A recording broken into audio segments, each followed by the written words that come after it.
I pressed my ear close to the dial, the way I had done 100 times before.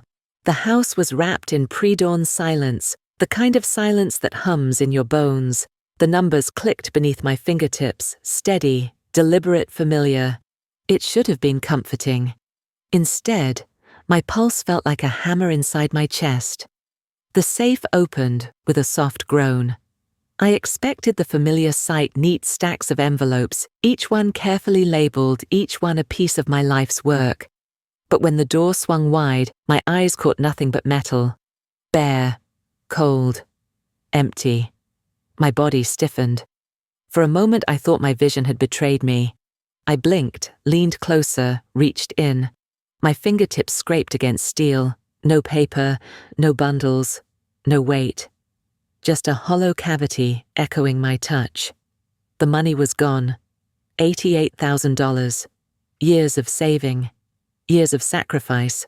My inheritance fund, the nest egg, meant to protect what remained of my family, had vanished overnight. The phrase echoed in my head. My heartbeat thudded to the same rhythm. The money was gone. The money was gone. I inhaled sharply. The air in the room felt heavier, as if it had turned into stone, pressing against my lungs. I gripped the safe door, forcing myself to look again, as though the money might reappear if I demanded hard enough. But the shelves inside were stripped bare. I slid my hand across the bottom shelf. Dust clung to my skin, and yet there were streaks where something had recently been lifted. Whoever had taken the money had been careful, but not perfect. My nails traced faint smears, a sign of hurried fingers. The sound came when I let the door swing shut again. A hollow clang reverberated through the floorboards, a metallic scream that rattled the silence. It was more than sound, it was betrayal in physical form. My knees weakened, and I found myself lowering to the cold tiles. I pressed my palms against the floor to steady myself. The chill traveled through my skin, up my arms, and settled deep in my chest. I closed my eyes, and in the darkness behind my eyelids, I saw the neat bundles that had once been there, 8 stacks, 11,000 each. I remembered the weight of them in my hands. I remembered the way I had folded bills one by one, slipping them into envelopes, sliding them into folders, locking them away. Precision had been my safety. Control had been my comfort, and now control was gone, just like the money. The silence of the house shifted. It was no longer protective. It was hostile, accusatory. Every creak of the wood, every shift of the air, felt like a whisper someone knew, someone inside. I forced myself upright, my back pressed to the wall. I studied the hallway leading from the room. Shadows pooled there, long and unmoving. The hair on my arms prickled. Whoever had done this knew the code. This wasn't a stranger breaking into an old woman's house. This was personal. I walked back to the safe, touching the steel again. My reflection wavered in the dull finish. Pale skin, lips pressed into a hard line. My eyes, tired hollow, searched for recognition. I didn't recognize the woman staring back. She looked smaller than I had ever allowed myself to be. I wanted to scream, but the scream would only echo back at me unanswered. Instead, I drew a long, slow breath. I remembered the years I had spent as an auditor. Numbers had always told me the truth, and the numbers told me now something inside this house was broken. I crouched again, staring at the dust streaks. Whoever did this had touched what was mine. Not just money, but trust. Trust that had been built brick by brick, now shattered in an instant. My pulse steadied into something colder, sharper. The echo of betrayal turned into something else: resolve. I pressed my hand against the steel, the words forming in my throat, low and certain. I jo trong nha ja lam. The silence swallowed my vow, but it also carried it. The walls heard it. The shadows heard it. And I knew from that moment forward, nothing in this house would ever be the same. I did not grow careless overnight. My life had been built on precision. My name is Beatrice Langford, 67 years old. For 40 years I worked as an auditor in a downtown office, moving through endless rows of balance sheets and tax ledgers.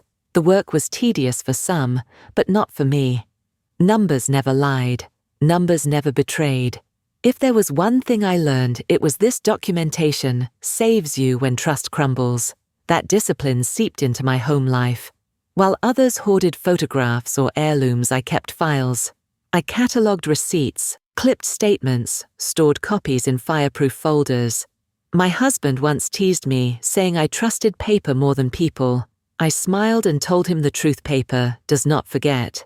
When he died, the silence of the house was unbearable. We had shared a rhythm, his voice humming as he made coffee, the rustle of his newspaper at dawn, the way he tapped his ring against the table when he was deep in thought. All of that vanished in one cruel week. I buried him and came home to a house that had stopped breathing. I needed something to anchor me, so I turned to what I knew: records, order, discipline. I worked through the grief by building a fund. I cut down expenses, sold the second car, declined trips with friends. Every dollar I saved became part of something larger. Slowly over the years it grew $88,000 by the time my hair had fully turned grey. I called it the family fund. I never said it out loud, but I saw it as my husband's legacy stitched together with my labor. Daniel, my son, knew the money existed.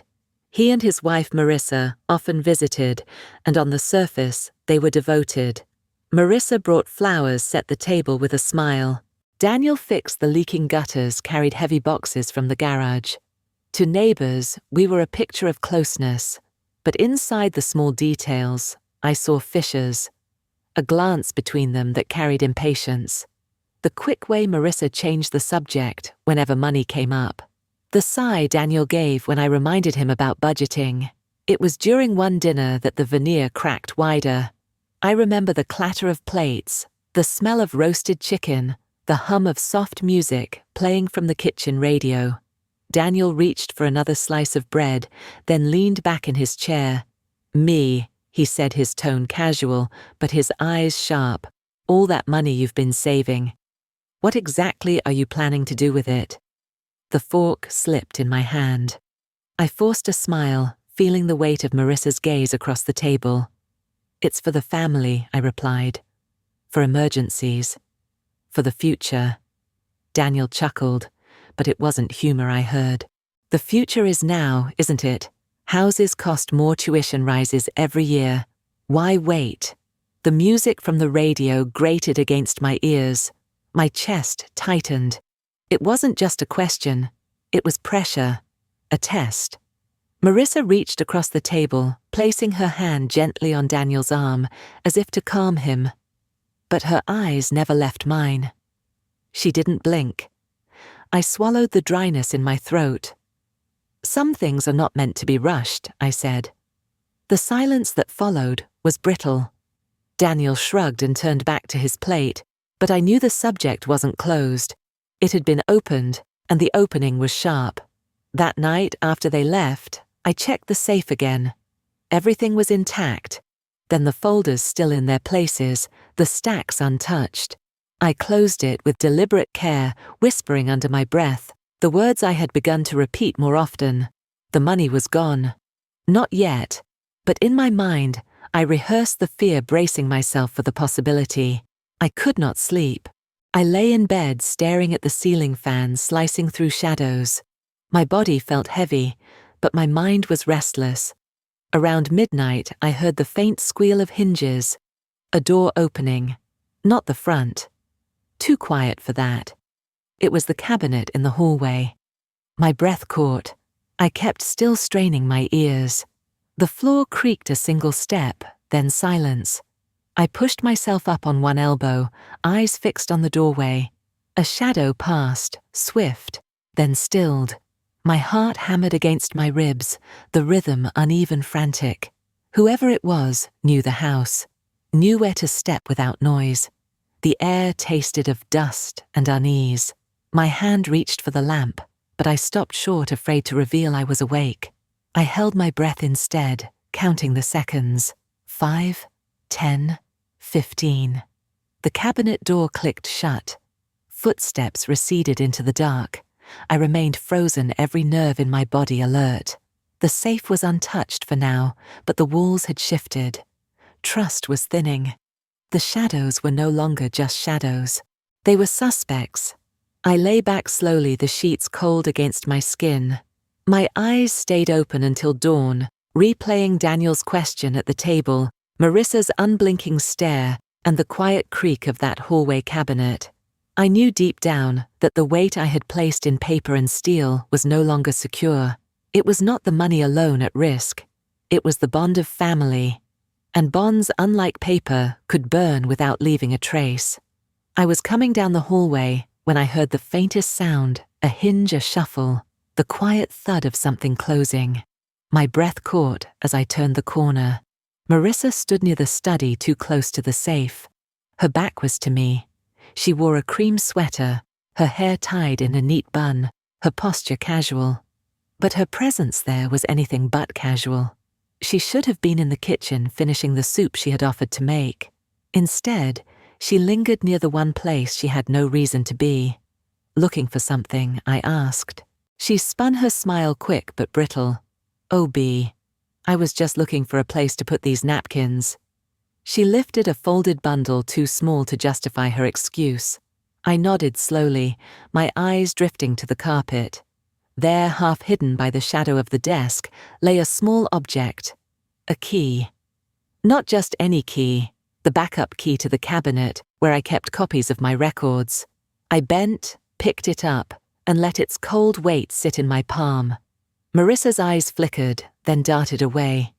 "You dropped something," I said, holding it between my fingers. She laughed, high and thin.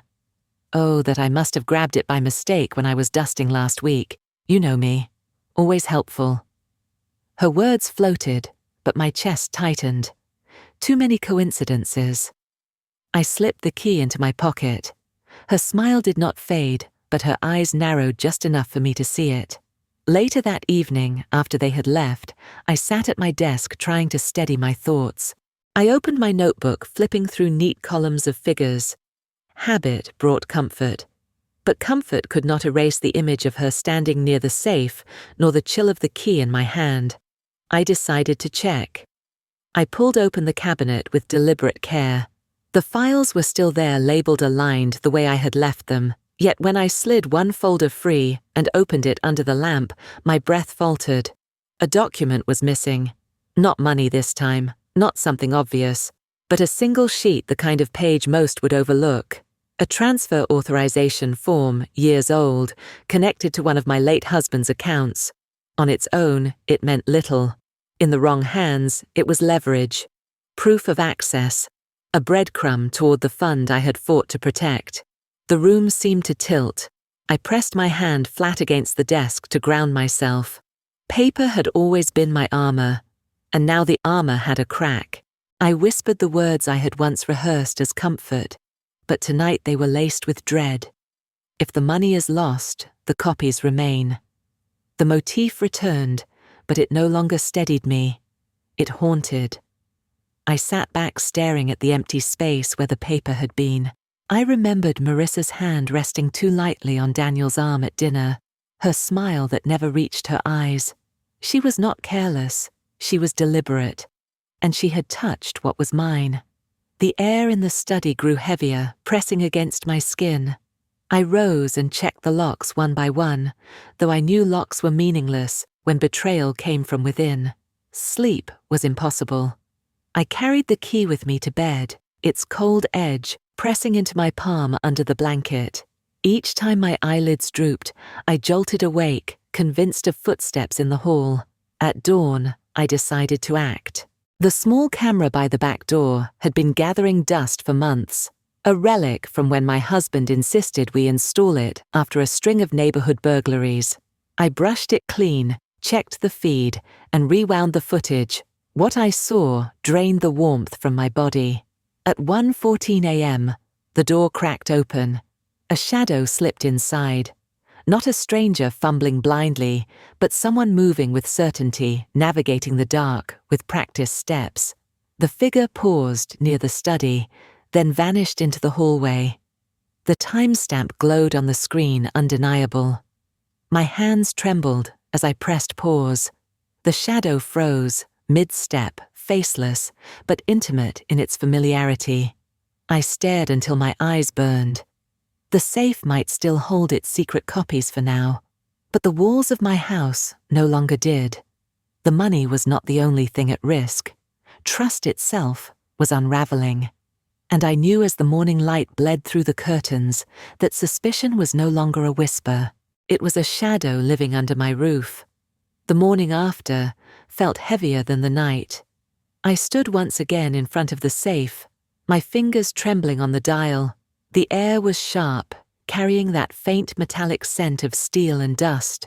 I turned the combination carefully, each click echoing like a warning. When the lock released, I pulled the door open with a slow, deliberate breath. The shelves mocked me. Not only was the money gone, the files, my inheritance papers, were gone as well. I reached inside, frantic, now pushing my hands along the steel walls, searching for what I knew would not be there. Folders I had once stacked with precision had vanished. My husband's will, the deeds, copies of insurance claims, gone. Every page that testified to decades of work and sacrifice had been stripped from me. The money was gone. Now the proof was gone too. A chill rippled through me, different from the sting of cold metal. The binder clip gaped empty, a rectangle of dust marking the missing file, but an attempt to rewrite my family's story. Without those papers, the money was nothing more than rumor, and rumors are easy to bury. I clenched the edge of the door until my knuckles whitened. The clang when I slammed it shut rang through the house like a gunshot. Daniel came in minutes later, coffee mug in hand, looking irritated at the noise. "What's going on?" he asked. His tone flat, almost bored. I stared at him, the words tearing out before I could soften them. "The papers are gone. Not just the money. Everything." He sipped from his mug, then shrugged. "Maybe you misplaced them. Or maybe you forgot to lock the safe." My fingers dug into the armrest. The edge of the chair pressed a groove into my skin. Forgotten, misplaced. I had lived my life by records, by order. To suggest I had simply forgotten was more insulting than the theft itself. Before I could reply, Marissa appeared in the doorway, her smile composed. "B, you've been under stress. Sometimes memory slips, especially when we're tired. You probably just left it unlocked." Her tone was honey, but her eyes glinted like glass. I shook my head, slowly feeling my chest tighten. I did not forget. I did not leave it open. Someone knew exactly what to take. Daniel sighed, setting his mug down with a thud. "Mother, you're overreacting. We'll help you look. Maybe you stuffed them in the wrong folder." I almost laughed, bitter and hollow. Stuffed in the wrong folder. My folders were my bones. Nothing in my life had ever been misplaced. I left them in the kitchen, my heart pounding my body, moving on its own. Back in the study, I opened the desk drawer where I kept older records, ledgers, receipts, letters. I flipped through quickly the papers, whispering like restless ghosts. Then I saw it. A folder I had not opened in months. Inside, tucked between faded bank statements, was a document I had never shown Daniel. His loan agreement. Tens of thousands borrowed under his name, hidden unsigned by me. His secret. My throat closed. The truth spread through me, sharp as glass. This wasn't just about Marissa. Daniel was drowning, and together they had found my fund to be the lifeboat. The mini-climax hit me harder than I expected. My son, the boy I had raised with lullabies and rules with balance sheets and lessons on honesty, had become a stranger who kept debts from me. I sat back, clutching the folder, my pulse hammering in my ears. The pages blurred, but the numbers were clear. Debt had teeth. Debt demanded payment. And now I understood their urgency. The money was gone. The papers were gone. And if I did nothing soon, my legacy would be gone too. I closed the folder and reached deeper into the drawer. My hand brushed against something small, rectangular. I pulled it out, a USB drive, my husband's. He used to back up files before everything went to the cloud. I had forgotten it was there. I turned it over in my hand, the plastic cool against my skin. A sliver of hope pierced the fog. Maybe he had left copies here. Maybe paper wasn't the only armor. I slipped the USB into my pocket, pressing it flat against my palm. I did not know yet what it contained, but I knew one thing I would find out. And when I did, I would not stay silent. The decision settled into me like iron. My body stopped trembling. My voice, though quiet, carried weight as I whispered into the room. This ends with me. The study held the words, folding them into its silence, and for the first time in days, the silence felt like an ally. I did not go to the police right away. Trusting strangers with family matters felt like exposing an open wound to the wind. Instead, I drove across town to see the only man I knew would not dismiss me as paranoid. Detective Harris. Harris had been my husband's friend. They played poker on Friday nights, trading stories about the cases Harris worked and the audits I performed. He was retired now, but his instincts had not retired with him. When I called, his voice carried the same gravelly weight I remembered. Come by. Bring whatever you've got. The morning light was thin when I arrived at his modest brick house. He greeted me at the door, his frame heavier than before, his eyes still sharp. He led me to his study cluttered with files, half-finished crossword puzzles, and the faint smell of pipe tobacco. I placed the folder on his desk. Inside were notes, the missing papers I could list from memory, and the USB I had discovered. My hands shook as I spoke. It's all gone, Harris. The money, the deeds, the will. I know who did it, but I need someone who will believe me. He leaned back, arms folded. Belief won't save you, B. Evidence will. Start from the beginning. So I told him. The empty safe. Marissa near the study. The missing form. Daniel's secret debt. My voice cracked at times, but Harris didn't interrupt. He wrote as I spoke, neat block letters filling the page. When I finished, he rubbed his jaw. You're right to come here first. Family crimes are the hardest.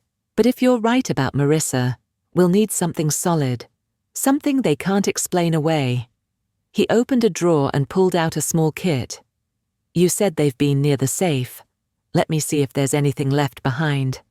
That evening, Harris visited my house. He moved slowly, carefully, like he was still on the force. He dusted the safe with powder, his breath steady as he worked. I watched from the doorway, my fingers clenched around the banister. The prints emerged under the light smudges, partials a few clearer whirls. Harris pressed tape down, lifted them with practiced ease, and sealed them in plastic sleeves. He glanced at me once, and his look said more than words. Later in his study, he spread the results on the desk.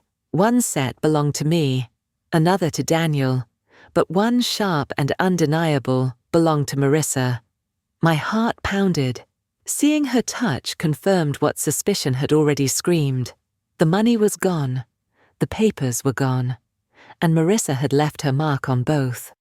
I whispered it aloud, my voice hollow. If the money is lost, the copies remain. The phrase felt less like comfort now, and more like a challenge. Harris tapped the folder gently. This is good, but not enough. You need more than prints. You need a confession or a record. Something that ties her words to her hands. I nodded, though my stomach knotted. Paper had always been my armor, but now I was asked to fight in shadows. That night, I called Grace Monroe, the lawyer who had handled my husband's estate years ago. She had a reputation for quiet precision, a woman who knew when to speak, and when silence carried more weight. Grace met me at her office the next day. Her suit was charcoal, her hair silver at the temples, her expression calm. I told her everything, sliding Harris's notes across the desk. She scanned the pages, then looked up. This is dangerous, B. Families implode when trust breaks. If you want to save what's left, you'll need to protect yourself first. Evidence, not emotion. Let the paperwork speak louder than blood. Her words cut deep because they echoed mine. For years I had believed in documentation above all. Now it was the only shield I had left. Grace leaned forward. Do not confront them yet. Keep your face calm. Let them think you are fragile, distracted. Meanwhile, gather proof. When the time comes, we'll strike with silence and precision. I left her office with the weight of strategy pressing on me. It was not vengeance she counseled, but survival. That evening back at the house, I kept my distance at dinner. Daniel chatted about work. Marissa complimented the roast chicken.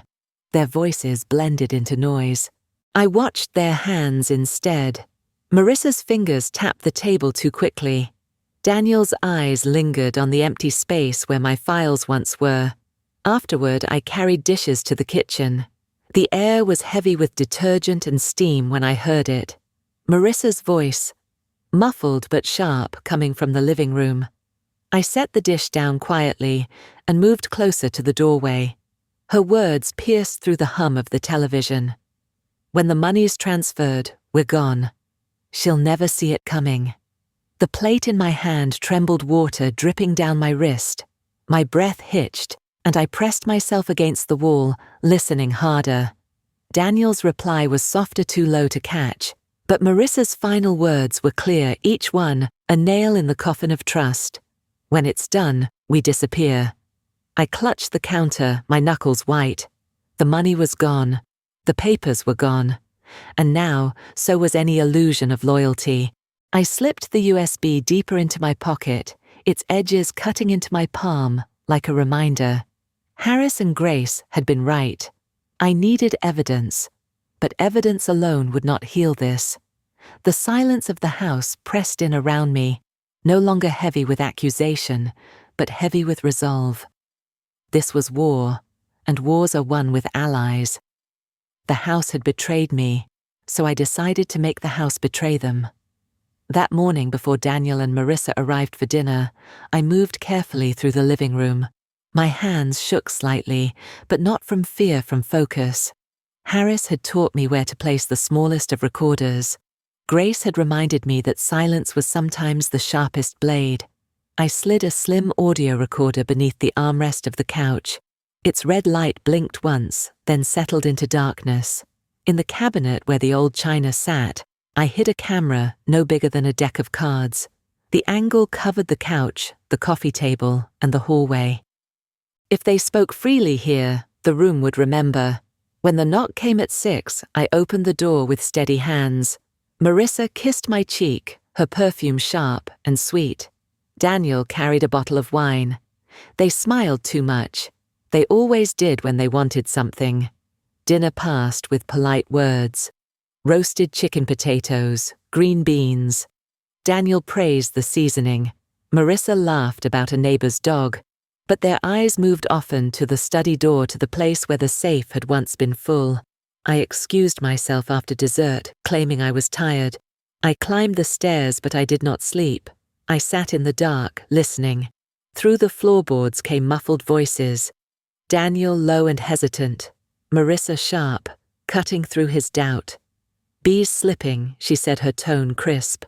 She's old. Nobody will believe her. By the time she figures it out, we'll be gone. My heart clenched, but I stayed still. The recorder was working. The camera was watching. I did not need to rush. For 42 minutes they spoke. They talked about the debt, about moving money through accounts, about how no one would trust my word over theirs. Each phrase sank into me like a stone, heavy, undeniable. The money was gone. The papers were gone. But here, finally, was proof. When I heard the front door close and the sound of Daniel's car fade into the night, I rose. My legs felt unsteady, but my purpose held me upright. I retrieved the recorder first, then the camera. I carried them to my study like they were relics. At the desk, I plugged the device into my computer. The video flickered to life, grainy but clear. Marissa's face appeared on screen, her lips curling into a smile that looked more like a blade. She's old. Nobody will believe her. I replayed it again and again. Each time the words stabbed deeper, but each time my resolve grew. Then came the moment that twisted the knife. She leaned toward Daniel, her voice dropping almost tender. "Soon it's all ours." She kissed him, then the camera capturing every second. The cliffhanger hung there frozen in pixels, her lips on his, her promise of ownership over everything I had built. I leaned back, my throat tight, my chest burning. The money was gone, but now their masks were gone too. And I, for the first time, was no longer just a widow clinging to files. I was a witness, and I would not be silenced. I had lived my life by numbers, records, and rules. But on that night, survival demanded theater. Detective Harris sat across from me at the kitchen table, his notebook open, his eyes steady. Grace Monroe leaned on the counter, her hands folded, her silver hair glinting in the lamplight. Together, we drew the plan. It would not be police raids or shouting matches. It would be silence, deception, and evidence. "You need them to believe you're no longer a threat," Grace said, her voice calm. "When predators think the prey is gone, they reveal themselves. And you'll have the room wired," Harris added, tapping the table with his pen. "Everything they say, every move they make, it'll be on record." My palms sweated as I nodded. I was no actress, but grief had taught me how to wear masks. If I could pretend at funerals, I could pretend now. The day arrived with a chill. I wore a plain dress, something Daniel had seen me in many times. Familiarity was camouflage. My shoulders sagged, yet my eyes stayed locked on the ticking wall clock. Harris and Grace waited outside the ambulance, staged 2 streets away. At 7 in the evening, Daniel and Marissa arrived. Their smiles were broad, too broad, their voices coated with sugar. "How are you feeling?" Mother Daniel asked, setting down a bouquet. "Better," I whispered, placing a hand to my temple. "Just tired." Marissa's eyes scanned the room quickly, then softened. "Rest be. You should sit." I lowered myself into the armchair. The cushions swallowed me, and I let my body sag as though drained. My breath grew shallow on purpose, my eyelids heavy. I had rehearsed this collapse, but when it came, the silence in the room thickened like fog. B. Daniel's voice sharpened. My head lolled to the side. Marissa rushed forward, her hand on my wrist. She looked at him, panic flashing, but not panic for me. Panic for timing. "She's out," she whispered. Daniel hovered, uncertain. "Do we call someone?" Marissa shook her head, her lips curling faintly. "No, this is it." We wait. Through half-closed eyes, I saw their silhouettes blur. The world tilted. Then right on cue, the distant wail of sirens grew closer. Harris had timed it perfectly. The ambulance pulled up. 2 men in uniform entered quickly, lifting me onto the stretcher with practiced hands. To Daniel and Marissa, they looked official. To me, they were allies, retired medics Harris had trusted. "She fainted." Daniel stammered. She'll be taken care of?" one medic said curtly. They wheeled me out the stretcher, rattling over the threshold. From the corner of my eye, I saw Marissa's face. Relief, not sorrow, painted her features. The back doors shut. The siren wailed again. We drove 3 blocks before stopping in silence. Harris climbed into the van, his bulk filling the small space. "You did well," he said. My chest rose shaky. Pretending to be lifeless was heavier than any burden I had carried. But it was necessary. That night, Harris returned to the house alone. Cameras, rolling microphones hidden. Grace monitored from her office. I watched from a safe distance, my body wrapped in a blanket, my hands gripping the USB like a talisman. Inside, Daniel and Marissa sat in the living room. At first, there was silence. Then Daniel spoke, his voice low. "She didn't look good. Maybe it's really over." Marissa laughed softly, the sound sharp as glass. "Over for her, maybe. But not for us." Daniel shifted uncomfortably. "Are you sure we should—" Of course she cut him off. "The money's gone. The papers are gone. No one will believe an old woman's suspicions. By tomorrow everything moves to our account. Then we leave this place behind." The words hit like stones against glass. cracking whatever illusions remained. Mini-climax, they began dividing what was never theirs. Daniel asked about the house. Marissa claimed the investments. They spoke freely, their greed unmasked by the false comfort of my absence. Every word, every detail flowed into the hidden recorder. The money was gone. The papers were gone. But now finally, their confession would not be. I watched on the screen as Marissa leaned closer to Daniel, her voice low and venomous. Soon, it's all ours. She kissed him, then sealing the promise with lips as if betrayal could be made sacred. The cliffhanger froze me in place, their lips touching, their eyes alight with triumph.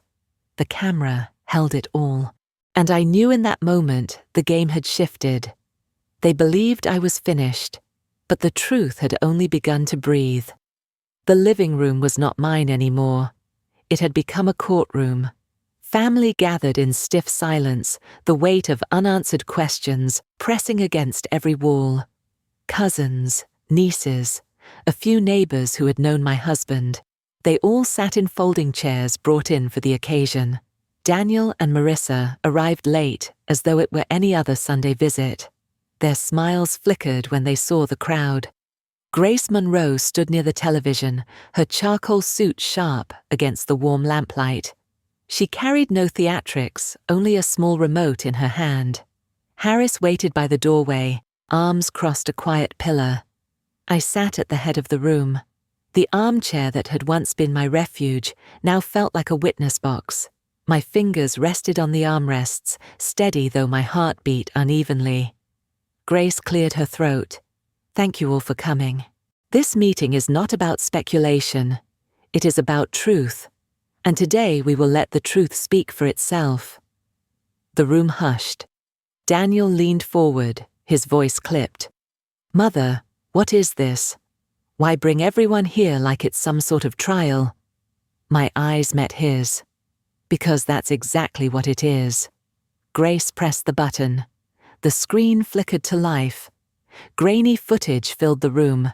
Marissa in my living room, her face twisted into a smile. Her voice poured through the speakers, undeniable. She's old. Nobody will believe her. The words cut through the air. Gasps echoed from the family. Marissa's hand shot to her mouth, her eyes wide. Daniel stammered. That's taken out of context. But the video rolled on. 42 minutes of confession, the talk of debt, the plans for transfer, the laughter at my supposed weakness. Then came the final blow. Marissa leaning close to Daniel, whispering, "Soon it's all ours," before pressing her lips to his. The silence afterward was heavier than any sound. Mini-climax, Daniel surged to his feet, face flushed. "This isn't fair. You don't understand. We were desperate. I was desperate." His words tumbled frantic hands outstretched as if he could gather the truth back into silence. Grace's voice was firm. Desperation does not erase theft. It does not erase betrayal.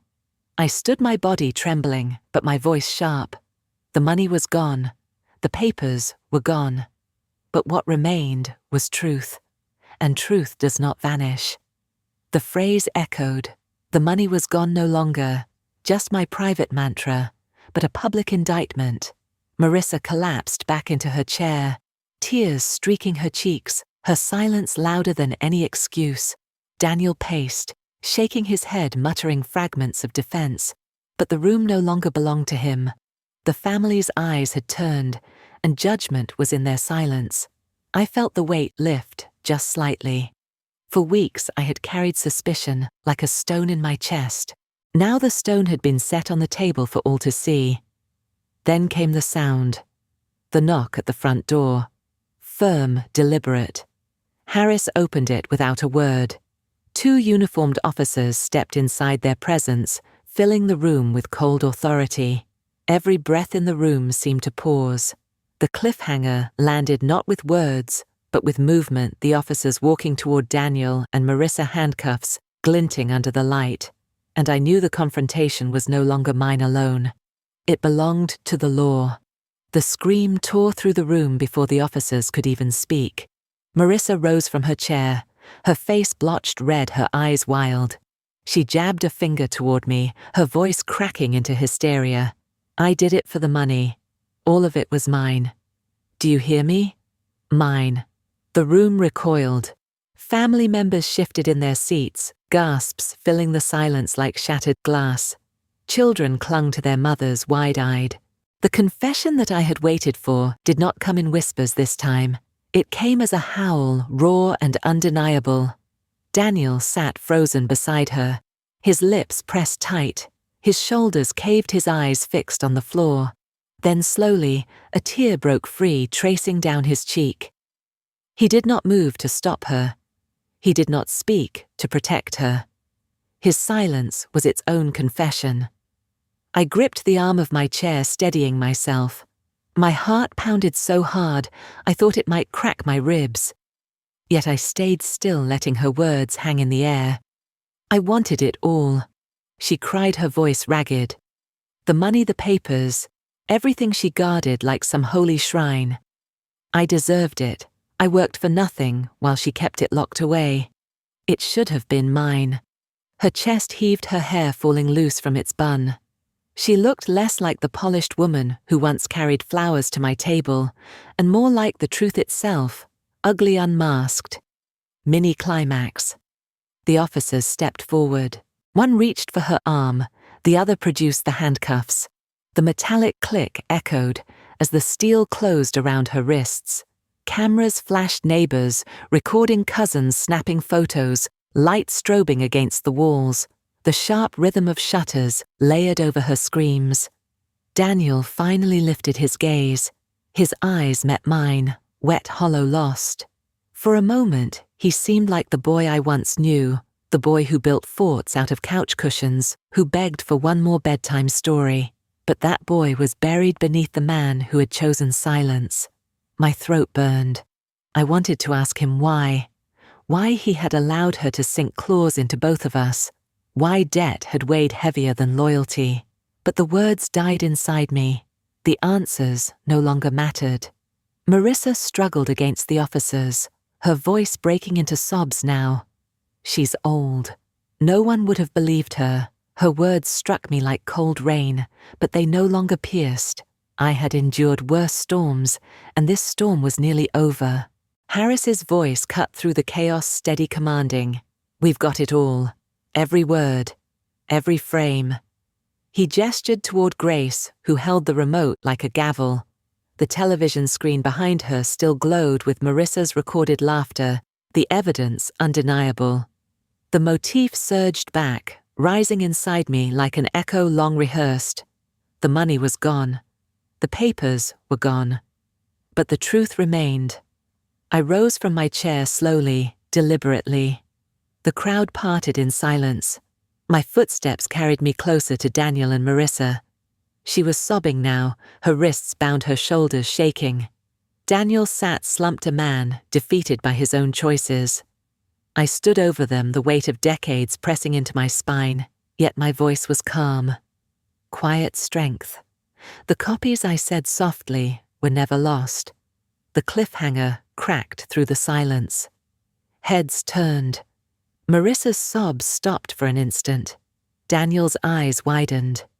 They had stolen money. They had stolen paper. But they had not stolen what mattered most. And as the officers led them toward the door, the house no longer felt like a prison of betrayal. It felt like justice was finally stepping across the threshold.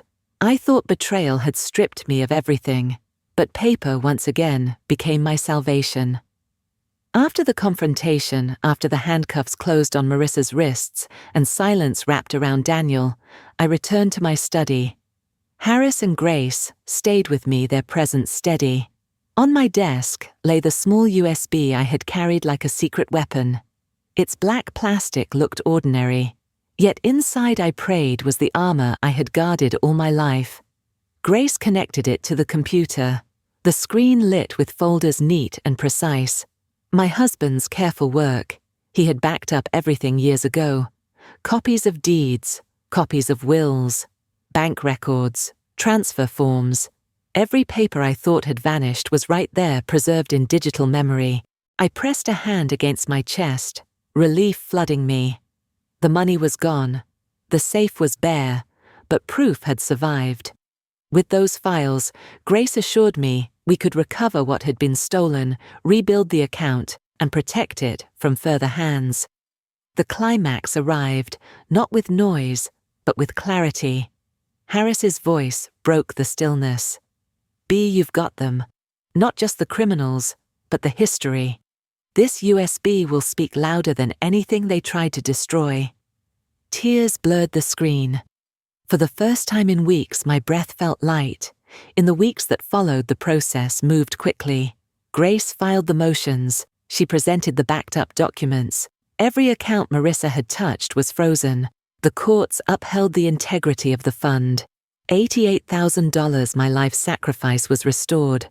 But something inside me had shifted. It was no longer enough to guard the money for myself. I had seen too clearly how greed gnaws at families, how silence strangles justice. So I created something new, the Langford Fund, a small foundation named for the man who had always trusted paper, as I did. Its mission was simple: to help families like mine, those betrayed by fraud, by manipulation, by the hands of those they once loved. What was meant to protect my blood would now protect others. The motif found its final form. I stood before the first meeting of the fund, speaking to volunteers and victims. My voice did not tremble when I said it. The money was gone, but not my faith. Faith in records, faith in truth.